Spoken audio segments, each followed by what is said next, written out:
महाकुंभ में मरने वालों के आंकड़े भी दे दें। महाकुंभ की व्यवस्था के बारे में स्पष्टीकरण देने के लिए मेरी मांग अध्यक्ष महोदय सर्वदलीय बैठक बुलाई जानी चाहिए।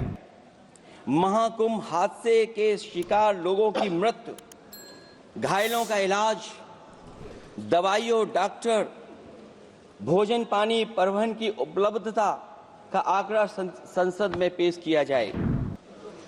महाकुंभ हादसे के लिए जिम्मेदार लोगों पर घोर दंडात्मक कार्रवाई हो। जिन्होंने सच छिपाया है उनको दंडित किया जाए। आप देश के परम अभिभावक होने के नाते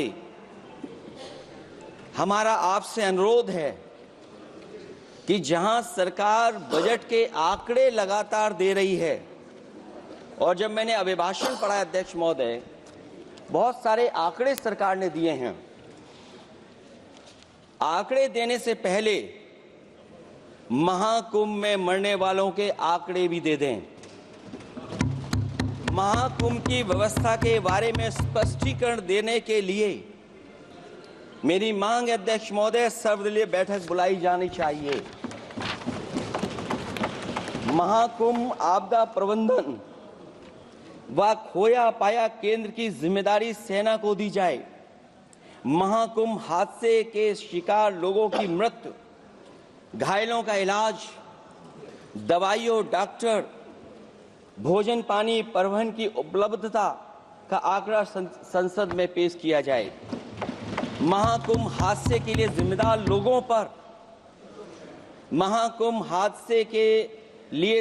लोगों पर घोर दंडात्मक कार्रवाई हो। जिन्होंने सच छिपाया है उनको दंडित किया जाए।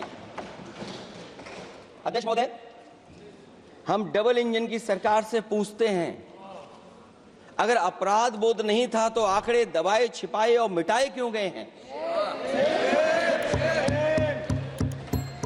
सच छिपाना और मिटाना भी तो अपराध है। इसका दंड कौन भुगतेगा अध्यक्ष महोदय? जहां इंतजाम होना चाहिए था वहां प्रचार हो रहा था। एक धार्मिक समागम में डबल इंजन का राजनीतिक प्रचार अशोभनीय है, निंदनीय है। इतने बड़े हादसे के बाद कम से कम अब तो वो होर्डिंग उतरवा देना चाहिए। अध्यक्ष महोदय, महाकुंभ की जो तैयारी हुई, जो हम लोगों ने जाना वहां पर, महाकुंभ न केवल 144 साल के लिए ये कहा गया, बल्कि ये भी कहा गया कि पहली बार धरती पर इस तरह का डिजिटल और जो आधुनिक चीजें हैं, टेक्नोलॉजी, उसका इस्तेमाल कर करके महाकुंभ होने जा रहा है। सीसीटीवी, ड्रोन, लाइव स्ट्रीमिंग के आधार पर जिनका दावा था कि वो डिजिटल कुंभ करा रहे हैं, वो मृतकों की डिजिट नहीं दे पा रहे हैं। एक तरफ तो जो लोग डिजिटल डिजिटल डिजिटल अध्यक्ष महोदय कहने को थकते नहीं हैं, लेकिन जब कुंभ में इतना बड़ा हादसा हो गया है तो यही सरकार डिजिट नहीं दे पा रही है। हमारे अपने लोग मारे गए हैं, जिसमें परिवार का हर रिश्ता दिवंगत हुआ है।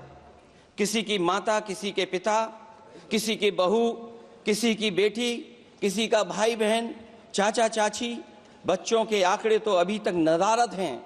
खोया पाया केंद्र ही लोगों को तो नहीं मिल रहा है। जो खोया पाया केंद्र था उसको भी लोग पा नहीं पा रहे, ढूंढ नहीं पा रहे।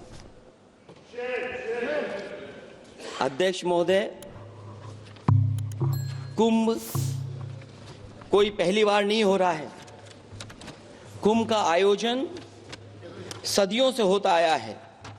हमारे पौराणिक और हमारे इतिहास के दस्तावेज ये बताते हैं कि समय समय पे जो भी सरकारें रही होंगी, जिसका भी राज रहा होगा अध्यक्ष महोदय, उसने महाकुंभ या इस तरह के कुंभ का आयोजन किया है। एक तरफ तो वो कि जो 144 साल बाद महाकुंभ होने जा रहा है, उसका इतना प्रचार किया, और मैंने तो कई टीवी इंटरव्यूज में, कई समाचार चैनलों पर ये बात सुनने में आई और सुनते रहे हम लोग कि सरकार ने 100 करोड़ लोगों के आने का इंतजाम किया है। और अगर 100 करोड़, अध्यक्ष महोदय, अगर ये बात गलत है तो मैं रिजाइन आपको देना चाहता हूं। अगर अध्यक्ष महोदय, ये माननीय सदस्य लोग अगर ये नहीं सुन पा रहे हैं तो मैं इनको एक एक को, आप नहीं गए स्नान करने, आप स्नान करने नहीं गए, इसीलिए इस तरह की भाषा का इस्तेमाल कर रहे हैं। अध्यक्ष महोदय, ये कहा गया कि 144 वर्ष के बाद ये हो रहा है। जहां तक मेरी समझ और जानकारी कहती है, जो एस्ट्रोनॉमी और एस्ट्रो चीजों को समझते होंगे वो ये स्वीकार करते होंगे, जो भी कुंभ होता होगा वो 144 वर्ष के बाद ही होता होगा। लेकिन ये कहा गया कि नक्षत्र ऐसे हैं, तो मैं अध्यक्ष महोदय सरकार से कहना चाहता हूं कि सतयुग से लेकर के कलयुग तक ये सनातन परंपरा रही है कि संत महात्मा साधु समाज मुहूर्त के हिसाब से शाही स्नान करते हैं। उसमें नक्षत्रों के हिसाब से जो सहयोग बनता है वही शाही स्नान का मुहूर्त होता है। लेकिन भाजपा के राज में ये सनातन परंपरा टूट गई। पहले सरकार ने संत समाज को शाही स्नान रद्द करने का आदेश दिया, जिससे अनादिकाल की सनातन परंपरा टूटी। और फिर जब देश भर में ये बात उठी तो उन्होंने हादसे को छिपाकर फिर से आदेश दिया कि अखाड़े शाही स्नान करने जाएं। इससे सरकार ने पावन मुहूर्त के स्थान पर अपने मनमाने समय पर स्नान कराने का आदेश दिया। बात उस दिन या तिथि की नहीं होती है, बल्कि निश्चित मुहूर्त काल की होती है। ये सनातन परंपरा तोड़कर इन लोगों ने अच्छा नहीं किया। और ये क्या परंपरा टूटी है कि नहीं टूटी है, मैं समझता हूं अध्यक्ष महोदय मुझसे बेहतर सामने वाले ज्यादा जानते होंगे इसके बारे में। और जो लोग, अध्यक्ष महोदय, जो हम लोगों ने देखा वहां पर लोग पुण्य कमाने आए थे और अपनों के शव लेकर के गए हैं। चमत्कारी करिश्मा तो ये हुआ है, श्रद्धालुओं के शव मिल गए थे, पर सरकार स्नान करने वाले मरने वालों की बात स्वीकार नहीं कर रही थी। और इससे ऊपर ये बात जो वहां पर और हुई, अध्यक्ष महोदय, जब ये जानकारी हो गई कि कुछ लोगों की जान चली गई, लाशें हैं जो मोर्चरी में पड़ी हैं, अस्पताल में पड़ी हैं, उसके बाद सोचिए सरकार क्या कर रही है। अपने सरकारी हेलीकॉप्टर में फूल भर करके फूलों को डालने का काम किया। सोचिए ये हमारी कहां की सनातनी परंपरा है। मैं जानना चाहूंगा सदन के माध्यम से हमारे माननीय सदस्य बताएं कि जहां लाशें पड़ी रही हों, न जाने कितनी चप्पलें पड़ी थीं, न जाने कितनी चप्पलें पड़ी थीं, न जाने कितने कपड़े पड़े थे, महिलाओं की साड़ियां थी, कपड़े थे, लेकिन उनको कैसे उठाया गया? उन सबको उठाया गया जेसीबी मशीन से, ट्रैक्टर की ट्रॉली से। उनसे उठा करके कहां फेंका कोई नहीं जानता, लेकिन जब उनको लगा कि वहां से बदबू आ रही है तो यही सरकार के लोग छिपाने लगे हैं। यही आपका महाकुंभ का आयोजन था। और हर बात को छिपाने के लिए